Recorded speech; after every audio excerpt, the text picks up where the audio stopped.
Yes. So when we are thinking about businesses that exist to solve the world's biggest problems, these biggest problems can be anything from the global pandemic that we all have gone through to smaller things that need to be resolved within that are more community specific or maybe specific to a particular geographic area. But when I think about the global pandemic and what happened with organizations, both big and small, there's all kinds of factors that had to come together. First of all, the entire world, which is why we call it a global pandemic, that the entire world was affected by this one specific problem. It was understood by everyone that there's a virus that is devastating to our health and it needed to be solved. There was a huge gap. This is where we are and here's where we want to be. And there's this big gap in between. So there was a huge rallying of efforts from businesses, both for-profit and non-for-profit organizations. There's a rallying effort with education, governmental systems, healthcare, media, and all of these things that were coming together to see if they could help get a vaccine in place, right? So that was one of the biggest things that they were saying. Like, first of all, we've got some education. We need to educate people, help them understand the dangers of this virus so that everybody could take precautions to be able to protect themselves. So there's a lot of help that went around that. There's a lot of PSA announcements and, all of that stuff costs money and it takes resources. It takes people being able to get the word out, helping people. I remember even like in my neighborhood, there was speaking about like a smaller aspect of that. In my neighborhood, there were people that were knocking on doors and even sharing Facebook communication if they weren't comfortable answering a door even from a distance and checking on one another, especially elderly neighbors, and making sure, do you need groceries? Can I go to the grocery store for you? Can I help you? How else can we provide resources? And just, and I know that there was a lot of things that changed within the industry. I would say pre-pandemic, there was not a lot of options to get groceries delivered to your home. But that was one of the ways that businesses, both big and small, started rallying together and solving a problem to say, okay, it might not be safe for people to come, large amounts of people to be able to come to one location. So how do we solve this another way? We can send individuals to lots of locations, leave things at doorsteps, all of those kinds of things that help solve it in a different way. Now, back to the idea of being able to rally a group together to be able to solve this bigger issue. So regardless of your feelings on whether you should be vaccinated or shouldn't be vaccinated, there was a rallying effort around being able to solve this problem of being able to create a vaccine that would make it safer for more people to be able to connect with one another and not have the fear of the coronavirus being held over their head. And the businesses and organizations that were able to rally together and put all of their efforts towards this one issue, we were able to solve that. The statistics are just staggering to think about the numbers that are being reported by the government and organizations like the CDC and how quickly we were able to move to market on a vaccine. And the likes that have never been seen before. The speed at which we were able to get to market was just astounding. And then not just be able to have something that was safe to be able to go to market, but then it was able to be mass distributed at the same time, because that's another issue. And that's, again, an example of that. I know there's a community down in Alabama, I believe, if I'm remembering correctly, down in Alabama that was they were working with the government, and it was actually a faith-based community. It was an organization. It was a nonprofit organization that opened up they had huge parking lot spaces, because that was one of the things that governments and were looking for. Local governments in particular, was they needed space to be able to do mass distribution of vaccines. And buildings were overrun, and there was not a lot of options there, because everything, especially within the healthcare space, they were already being overutilized. So there's part of this community got together and they opened up their parking lot space and just donated the space with huge amounts of parking lots. And they were able to set up makeshift mobile, I guess is probably a better word for it, but these mobile health units that could get people the testing that they needed for the coronavirus testing that they needed, as well as being able to get them vaccines when the vaccines started becoming available. And this happened for months. And there was lots of communities and spaces around the world that were doing similar things, where they were all rallying together and saying, this is the part that I have. I might not have this part over here. I might not have the solution. I might not have access to the vaccine, but I do have a parking lot. You can use my parking lot. I might not have a parking lot, but I do have a tent, and I can offer this tent space that would go in a parking lot that could help provide options that would provide more privacy and protection from the elements for people to be able to get their healthcare needs met. So whatever people had, and organizations were just coming together in these beautiful ways to be able to solve the biggest problems that we were facing at the time.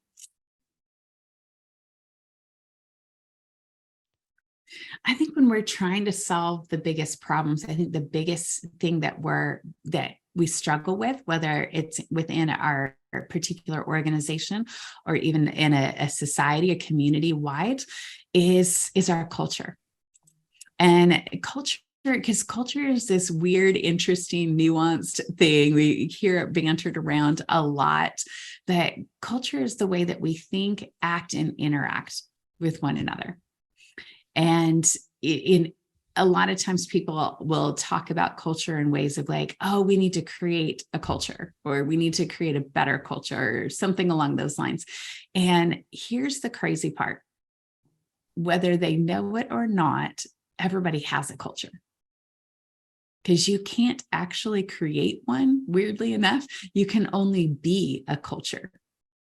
Right? Because it's the way that we think, it's the way that we act, and it's the way that we interact. That's what creates the culture. That is what is the culture. And so if we really want to affect change at a culture level, we've got to be able to affect change personally. There's got to be a personal transformation in the ways that we think, in the ways that we act, in the ways that we interact with one another. And the great thing is that there's ways that we can do that.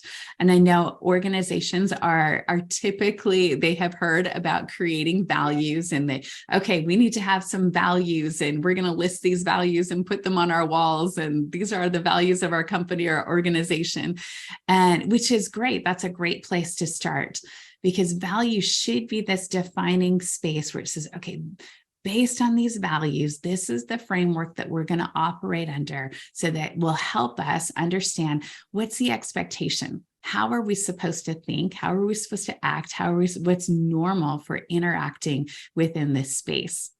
And those are great ways, but if it only lives on a conference room wall, then it doesn't really help to transform an individual or really affect the culture at large. And so sometimes there can be a disconnect, because, okay, here's our values that are over here on the wall, and I know we have values somewhere, but whatever. And it's really getting them off the wall and into our hearts and into our minds. And that same thing is true for communities. And in this day and age, we have so much input from so many different places, which is fantastic. I love technology, and I love all of the input and resources that we have available at our fingertips. But within that, one of the things that has been lost is we don't all have shared definitions. We don't have shared definitions for what things mean. So even like the word integrity, there's lots of great definitions for integrity. And a lot of organizations would say, hey, we have integrity as one of our values. But how one organization defines integrity might be a little bit different than how another organization defines it. Neither one are right or wrong. They're just different. And so how we see that acted out in the thoughts and the interactions and what that looks like with employees can be different. And so one of the things that is helpful for organizations and communities as well is to be able to have understood values. So first define what are those values that you want to be able to live out. So if everybody lived these values, like if they understood them and lived them for real, man, we would really have the culture that we want to be able to affect massive change, have the transformation in our communities and in our businesses that we're looking for. But to do that, we've got to start off with a shared understanding. This is what we mean by integrity, or this is what we mean by valuing every person. This is what we mean by excellence, whatever those kinds of things are. Say, hey, these other definitions can be great. There's nothing wrong with them, but we're all going to agree that when we talk about it in this context, this is our definition. And once we have that understanding of this is our definition of this is the value, then there's this, okay, now how do I apply that? What does that look like for me personally? Where are those challenges? Because it's always there. Like, oh, we have a value of excellence in our company, but man, today's just a hard day and I really just don't want to. And I'm sure I'm not the only person that has ever had that thought before, saying, oh, this is hard.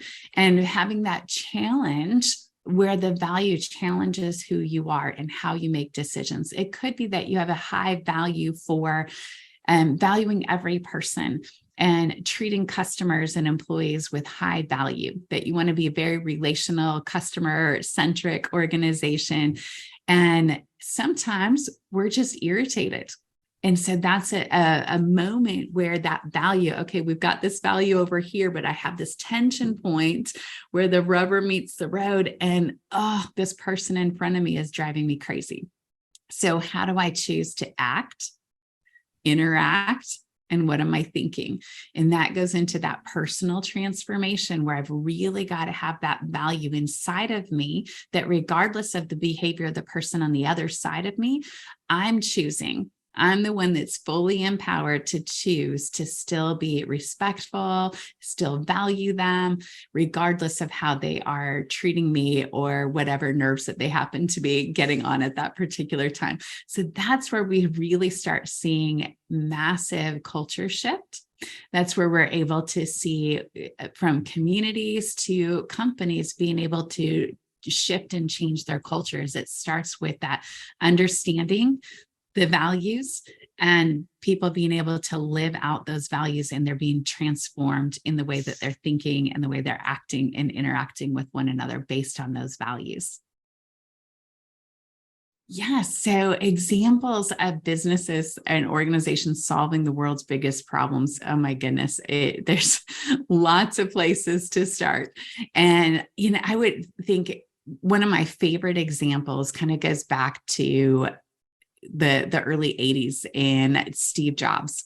If you think about when he was trying to create this company and get this thing called Apple up and off the ground, and some of those early iterations, what he was looking for was he wasn't necessarily looking to create this business or to go after financial gain. What he was doing was he was seeing a gap in the industry. He was seeing this need of being able to put the individual user, the individual person in their own home, or that person that wants to start their own business or start their own company, to be able to put them in the driver's seat and to create a product that was usable for them. And I know most people have probably heard his quote and some of the early marketing messages that was coming out about Apple when they're first launching. I think it was actually their second iteration of their desktop computer, but it was like, this is for the crazy ones, right? The dreamers, the misfits, those people that don't necessarily fit into these normal categories, because there was a niche. There was a hole in the marketplace for these crazy dreamers that wanted to be able to create something on their own. And that was just one example of him creating something that solved that problem. And there's all kinds of examples when you think about the nonprofit side of things. I love working with nonprofit organizations because almost every nonprofit is started because someone has a passion for it. There's a pain point, there is a felt need, and saying, hey, I think we can better humanity. This is a gap. And so one of those areas with an organization that I do a lot of work with is they serve combat wounded veterans and Gold Star families. And it was an organization that was started because they were noticing a gap in the industry from what the government provides. So the government does a great job of providing services and things for our wounded veterans. But then there's this gap between what they provide and what veterans actually needed to be able to transition and become thriving members of society again, that was outside of the military context. And so this organization saw this need, and they came alongside that people group, that group of veterans, combat wounded veterans in particular, and created programs and created resources and all kinds of things to help fill that gap. And again, one of the cool things with that particular organization is that they also started partnering with other companies, in particular companies within the financial industry, within the construction industry, within landscape and design, because one of the things that they were realizing was that combat wounded veterans, a lot of them needed some stable housing. They needed housing because people may or may not know that a lot of times when you are in the military, well, not a lot of times, there's always a housing stipend, or there's housing that's provided for military personnel on a base. And so once they transition out of the military, that's no longer provided, which makes complete sense. But there can oftentimes be a gap.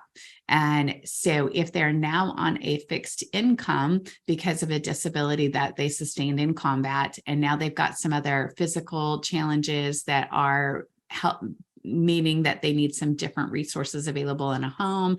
Maybe they need their home to be wheelchair accessible, and they didn't have a home that was wheelchair accessible before. Things like that. They now need to get involved and have either move to a home that's more ADA accessible, or do some construction work to expand and to change a lot of the parameters of their home to be able to accommodate that. And so one of the things that this organization did was they started working with contractors. They started working with finance and banking industries, and working with all these different resources to be able to help provide stable housing for the combat wounded veterans, as well as being able to do modifications and adjustments on existing properties and do all kinds of stuff. So that was just one problem, and ways that for-profit and non-for-profit organizations could work together to solve that problem. So community transformation is a great way for communities just to be able to rally together. It's a unifying factor, truly is what it is. It's where people in a specific community band together and they say, you know what, we've got some issues within our community. Now, personally, I don't think that there's any communities, I haven't found one yet, that doesn't have issues, that don't have problems that they want to solve. But the communities that I happen to be working with currently are communities that have kind of come together on their own and realized, they said, you know what, we've got some problems that we'd like to solve. It might be poverty, it might be literacy, it might be crime, it might be, every community has their own unique issues that they're facing. And these communities say, hey, I wonder what would happen if we actually got together. What if we all came together and started focusing on ways that we can solve these problems? And I think a lot of times we as a society, we will be waiting for someone else. I know even personally in my own community, sometimes we're waiting for a politician where's that one politician that's going to stand up and solve everything for us? Or where's that? Maybe it's in the education system. Maybe there's an educator that's going to wave their magic wand and fix all of the issues that are facing the upcoming generation. And maybe that's where it is. Or maybe it's healthcare crisis, and there's just this one person within the healthcare industry that's going to revolutionize that, and it's going to solve all of these problems. Or maybe it's somebody, maybe you're a person of faith and you're thinking we just need that one faith-based leader that can step up and really communicate well and help people understand stuff. But what we're finding out is that it's not just a one person or one industry, one faction kind of a thing. I think we've got lots of those. We've got lots of organizations that are doing good things, lots of well-meaning people doing good things. And the part that we're missing is the working together. It's the unifying factor, bringing everybody together that says, you know what if we all brought what we have? I have this piece, you have this piece, and we all bring those together, and we're aiming in one specific direction to be able to solve the biggest problems in that particular community. And that's part of the work that we get to do, is we help you organize and create this unifying factor within not organizations, that too, but within communities, to be able to help them galvanize around a particular issue. And usually we just let's just pick one. One is a great place to start. And once you can solve one issue or really get some momentum or some progress towards solving that one issue, then you're able to continue work to find the others. Because it's usually not just one issue in a particular area. There's multiples, and a lot of them are kind of woven together and have contributing factors with one another. So it's very easy, or not very easy, but it makes a lot of sense once you start picking one issue and focusing all your energies towards solving one, that then more show up, and then you can start tackling them one at a time, but in a unified fashion instead of being disjointed. Thank you so much for watching today. And if you enjoyed this content, please make sure that you like or subscribe into the channel so that you can keep getting updates and notices on more content to come that's going to help you in your leadership journey.